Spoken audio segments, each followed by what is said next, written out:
Boa tarde. Hoje estou gravando à tarde. Shema Israel. Ouve Israel. Abre a mão para o teu irmão. Deuteronômio, capítulo 15, versículo 11. Lema do mês da Bíblia sobre o Deuteronômio de 2020. Eu quero ler aqui uma passagem do livro do Deuteronômio, no capítulo 15, que fala sobre o ano sabático e tal. Aí, a partir do versículo 9, ele fala assim, Deuteronômio: cuidado consigo mesmo, que não haja em seu coração este pensamento de Belial. Belial era um deus que era adorado lá naquele tempo. Está chegando o 7º ano, o ano da remissão, e seu olho se torne mal, para com seu irmão pobre, não lhe cedendo nada. Ele pode clamar a Javé contra você, e você vai carregar um pecado.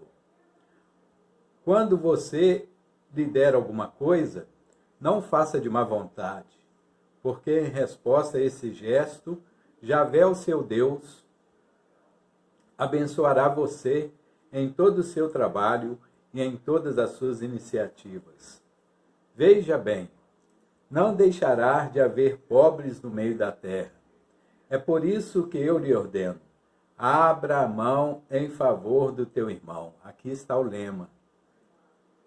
Em favor do seu pobre e do seu necessitado na terra onde você está. Esse, então, é o livro do Deuteronômio que a gente está estudando. E esse dia eu recebi uma mensagem no WhatsApp de um paroquiano, catequista, amigo, que diz assim: estou enviando este questionamento aos sacerdotes que tenho contato, para ter um esclarecimento sobre a esmola em nosso tempo. Diferente da época de Jesus, os mendigos eram, na maioria das vezes, deficientes ou pessoas que não tinham capacidade de se sustentar. Então, dar esmola ajudava essas pessoas a sobreviverem. Está falando aqui, segundo ele, no tempo de Jesus. Em minha cidade, vejo pessoas com problemas mentais, físicos, idosos, que não conseguem trabalhar e recebem doações. Pessoas de baixa renda que não conseguem manter uma família também. Em cidades maiores, como em Sete Lagoas mesmo, muitos mendigos são dependentes de álcool e drogas. E uma esmola a essas pessoas, por mais reta que seja a intenção, poderá agravar a sua situação. Como você vê essa situação? A igreja tem um posicionamento sobre isso?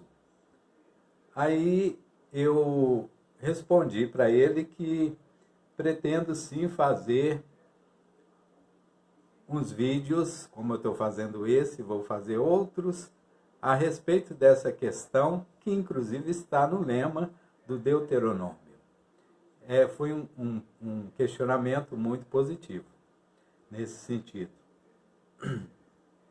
Então, eu disse para ele o seguinte: olha, eu há muito tempo eu li um artigo de um psicólogo que se vestiu de gari e ficou 1 mês morando com os garis. E aí ele fala da invisibilidade do pobre. É uma experiência bonita, que eu vou voltar a ela em outro momento. E também li um artigo em 2013, que foi uma experiência, todas as duas foram em 2013, de um sociólogo que morou 1 mês, veja bem, com os mendigos no Rio de Janeiro. E aí ele então fez esse trabalho e ele apresenta as suas conclusões. Vou voltar a ele também. E também eu disse o seguinte, que eu conheço o tio Maurício, conheci experiências sobre trabalho com pobre em Salvador, nos Alagados, estive lá nos Alagados, estive também com Henri, um francês que morava ou mora ainda hoje, nas ruas de Salvador, numa igreja, inclusive uma igreja católica abandonada, ele mora com os mendigos. E também vou revelar um pouco mais dessa experiência, né? E eu disse o seguinte: qualquer discurso, texto ou palestra sobre a esmola, não é simplesmente falar sobre a esmola, se torna vazio se não parte de uma experiência ou testemunho. As santas contemporâneas, Santa Dulce dos Pobres e Santa Teresa de Calcutá, falavam sobre a esmola com a própria vida.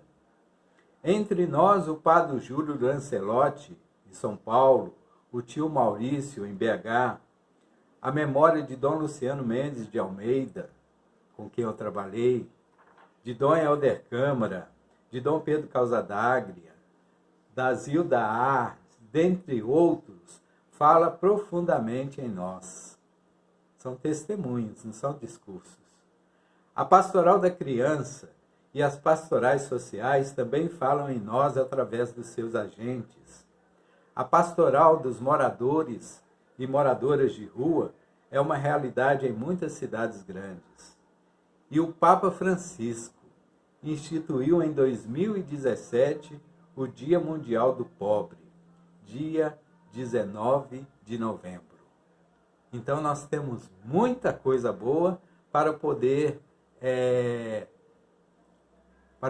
conversar, para poder falar um pouquinho, né?